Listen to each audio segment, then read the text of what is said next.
Bienvenue dans une nouvelle vidéo.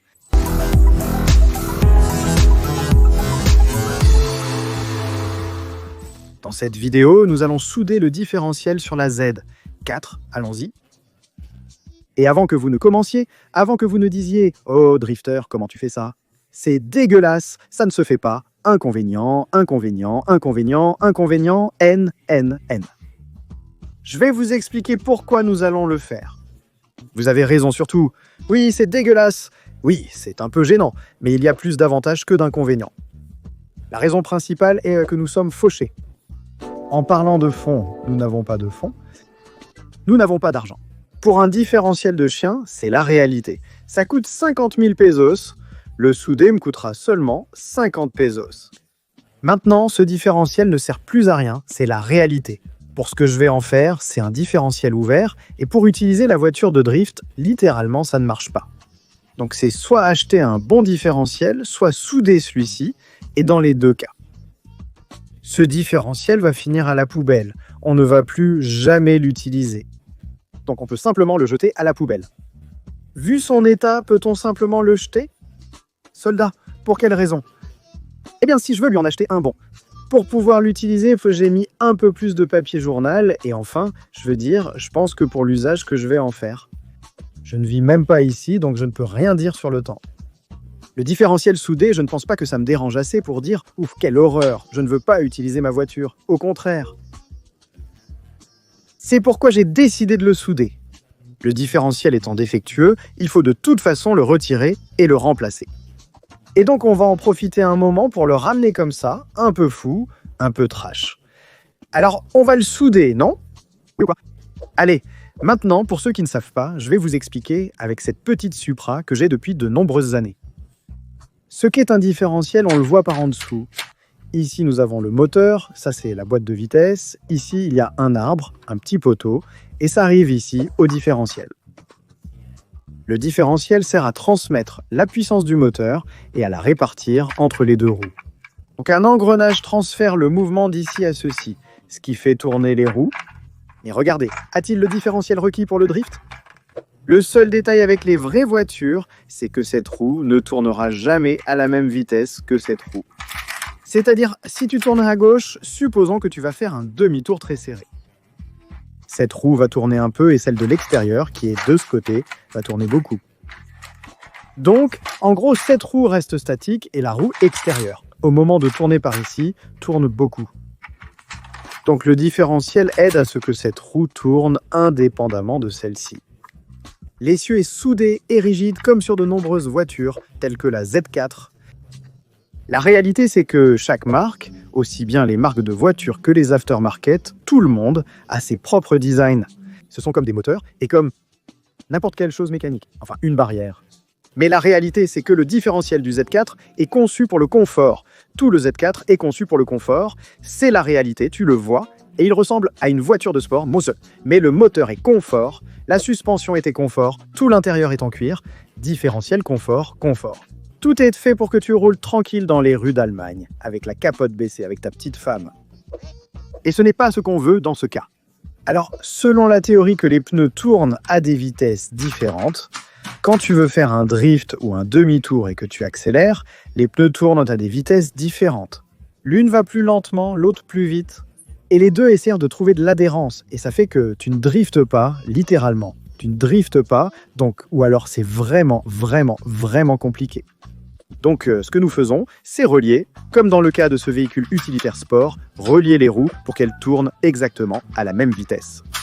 Donc quand tu fais un mouvement et qu'une roue patine, automatiquement l'autre patine aussi, et ça rend le drift beaucoup plus contrôlé et beaucoup plus facile.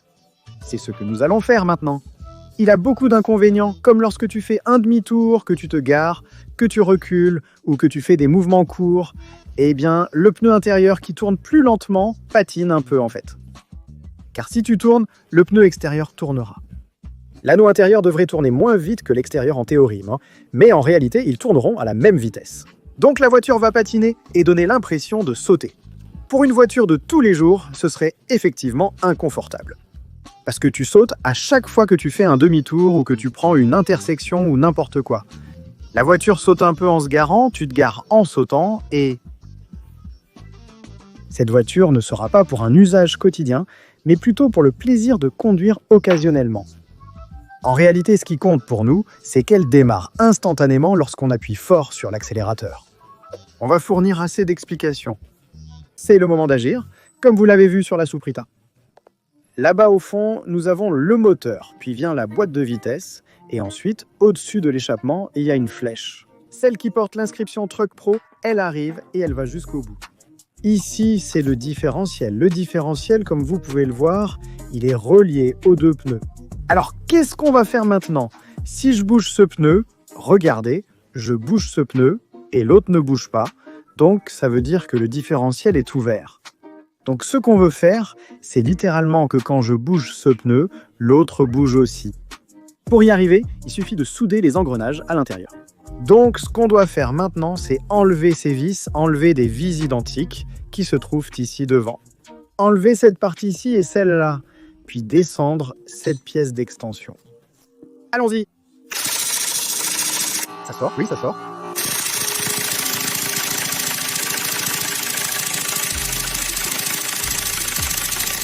On est en train de se battre sérieusement, hein? Ça me coûte un max, mais on avance doucement, mais sûrement.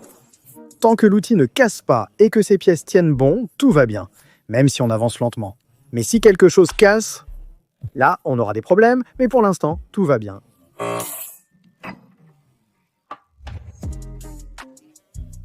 Je viens de casser l'écran de mon téléphone portable. L'opération a réussi. Il est temps de le descendre. Allons-y, descendons-le. Théoriquement, ça sort sans enlever la barre. Mais où est-ce, hein?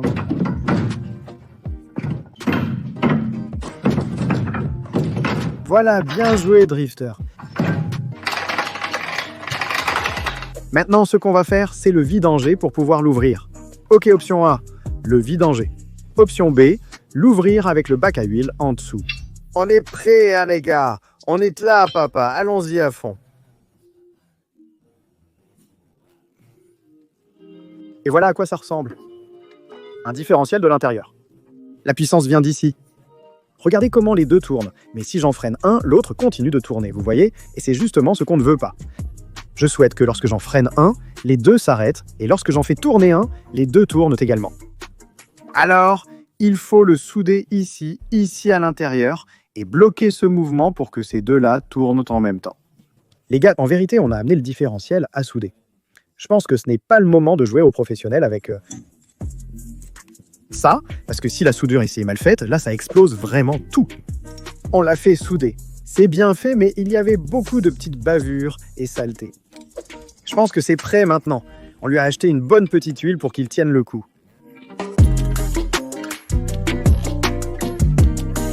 Là, je vais mettre du silicone parce que, croyez-le ou non, les Allemands en ont mis, à moins que quelqu'un l'ait ouvert.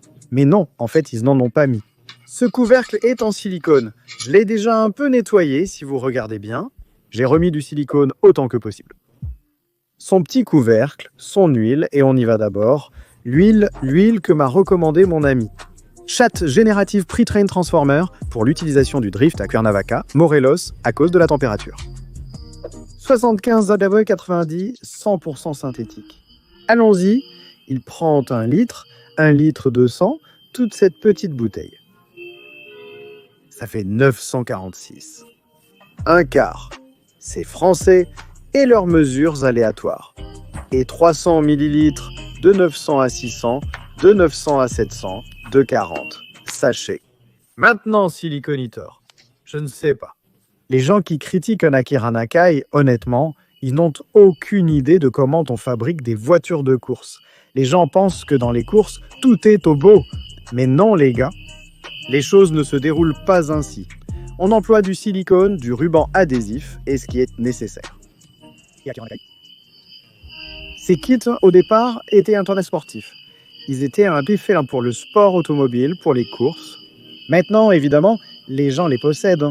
Comme ils sont devenus si célèbres, les gens les achètent même pour les garder. Parfois même juste pour les stocker. Donc oui, c'est évident qu'il y a des gens qui les rendent plus beaux, c'est évident qu'il y a des gens qui sont plus perfectionnistes. Mais ce gars-là, son truc, ce n'est pas que ce soit une voiture à garder. Son truc, c'est que c'est une voiture de course à part entière. Donc c'est comme ça pour les kits et pour le gars. Maintenant que je l'ai vu, tout mon respect, c'est comme au Japon, impressionnant, vraiment. Tu le vois et tu n'y crois pas. Alors, si tu fais partie de ces personnes qui critiquent Kira Nakai, la prochaine fois, pense que ce sont des kits, qu'il les fait pour la compétition. Et il les fait dans l'idée qu'ils soient les plus légers, les plus, oui, légers et rigides possibles. Il ne les fabrique pas pour qu'ils soient gardés dans une vitrine, non, ils sont tellement beaux que les gens les gardent et les traitent comme si c'était des princesses. Mais ça va, au départ, ce n'était pas l'idée, ce n'est toujours pas l'idée d'Akira. Alors, bonne discussion pour mettre du silicone sur le Leaf Trophy. Il a déjà son huile, il a déjà son silicone. Jésus-Christ a...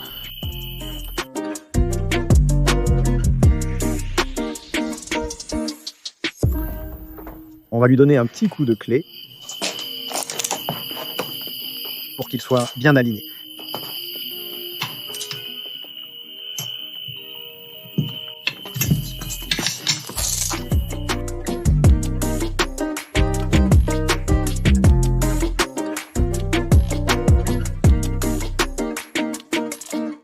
Ouf.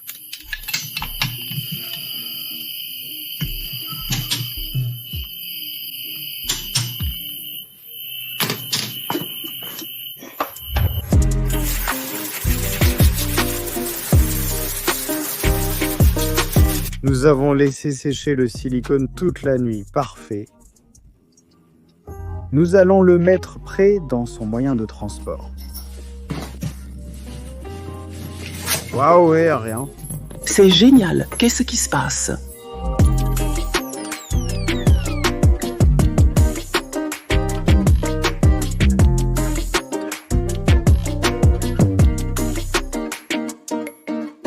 Eh bien, je l'ai déjà mis. En fait, je m'attendais à ce que ce soit plus difficile.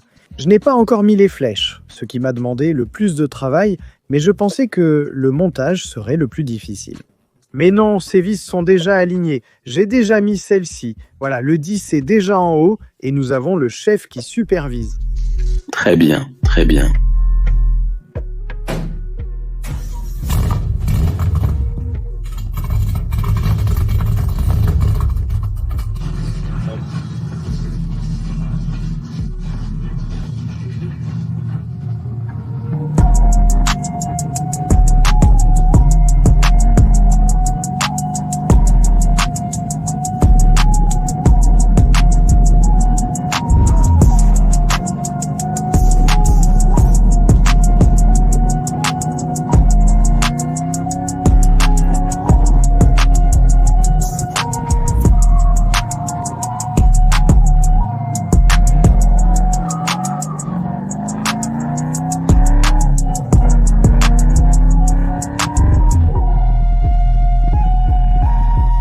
Nous vérifierons que tout est en ordre.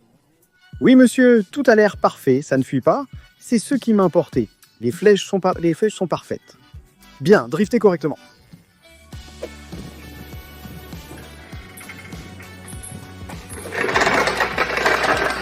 Et ainsi nous concluons cette vidéo, frère. Quant au différentiel, on le ressent. J'avais de grandes attentes, beaucoup disant que le différentiel soudé est très mauvais et que ça patine beaucoup. C'est très inconfortable, blablabla. Et donc ce n'est pas si mal. La vérité, c'est que pour moi ce genre de choses m'importe peu, mais ce n'est pas mal. Si tu l'utilises quotidiennement, ça peut devenir agaçant, mais pas si ce n'est pas ta voiture principale. Je le recommande à 100%. Ça tient mieux, beaucoup mieux, tu as plus de contrôle sur la voiture. Définitivement, mais ça m'a beaucoup plu. Je n'ai pas pu vraiment l'essayer, il n'a pas de plaque. Je n'ai pas pu aller à un spot. Pour vraiment le sentir, on l'a essayé ici sur une petite route. La direction étant mauvaise. Regardez, le pneu est presque droit. Observez le volant. Dans un léger virage, j'ai forcé un peu pour tester sa réaction. C'est comme si mon esprit me disait de redresser le volant, mais quand je le fais, la voiture part de l'autre côté. Il reste encore beaucoup à faire sur la voiture. Honnêtement, le moteur a des ratés, il n'est pas bien aligné, mais bon, on a encore testé le frein à main. Ça se sent bien, ça va bien, ça va bien. La Z marche bien petit à petit, mais bon, merci papa de m'avoir aidé. Au final, il m'a vraiment donné un coup de main. Alors merci pour ça, chef. Et voilà, j'espère que vous avez apprécié. On se retrouve dans la prochaine vidéo où je réparerai la direction et bien plus encore. Restez attentifs et dites-moi ce que vous en avez pensé dans les commentaires. Je vous lis, on se retrouve la prochaine fois, les frères. Merci.